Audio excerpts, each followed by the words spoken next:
Je pense que ceux qui prônent ce discours de considérer que les retraités à 1 200 € sont des retraités aisés ne vivent pas dans ce monde et ne connaissent surtout pas le monde des retraités. Parce qu'avec 1 200 €, lorsqu'il faut payer les charges d'une vie, il ne reste pas grand-chose pour vivre. Et donc, c'est une vie d'austérité.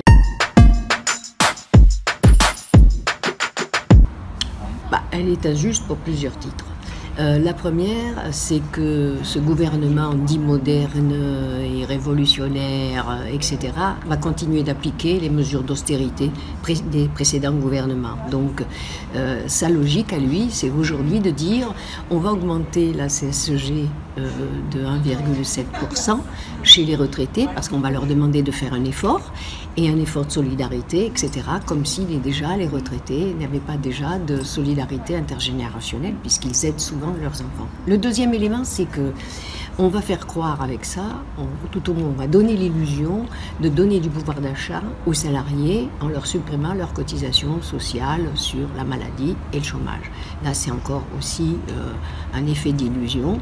Alors certes, il y aura une petite, sauf que c'est moins de recettes pour la sécurité sociale et le gouvernement pense de toute façon le compenser par cette augmentation de la CSG. Donc on va tout droit vers la fiscalisation de la sécurité sociale.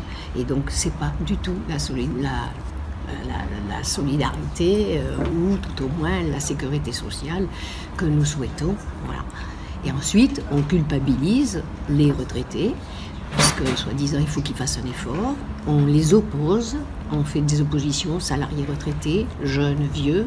Donc on est dans un processus de division plutôt que un processus d'intergénération.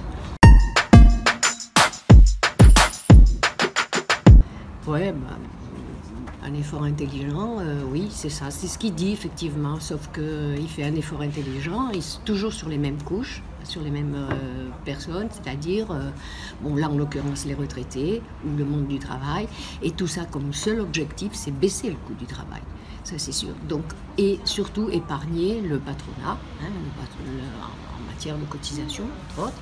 Et quand on voit la réponse, il dit intelligente, effectivement, sauf que il ne s'attaque pas aux financiers, il ne s'attaque pas aux ressources, d'abord la fraude fiscale, les exonérations de charges, de cotisations au niveau des patronats, qui n'ont pas d'apportée d'effet en termes d'emploi, mais on s'attaque toujours sur le plus petit, sur le plus faible.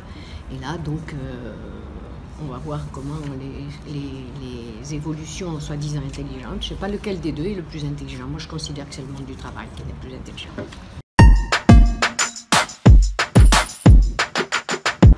Alors non, les retraités n'y gagneront pas.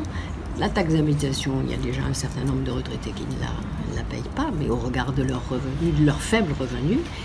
Donc les retraités, ils ne gagneront pas. Ils ne gagneront pas également parce que cette taxe d'habitation, qui va être des ressources en moins pour les collectivités territoriales, qui s'ajoute à la baisse de la dotation, il ne faut pas l'oublier, de fonctionnement, ça a obligatoirement entraîné une diminution des services publics.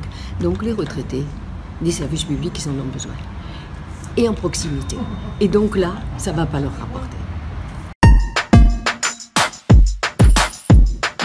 La CGT, de toute façon, au regard des résultats, y compris de ces élections, tant présidentielles que les législatives, la CGT entend de continuer son combat et de porter le progrès social pour tous.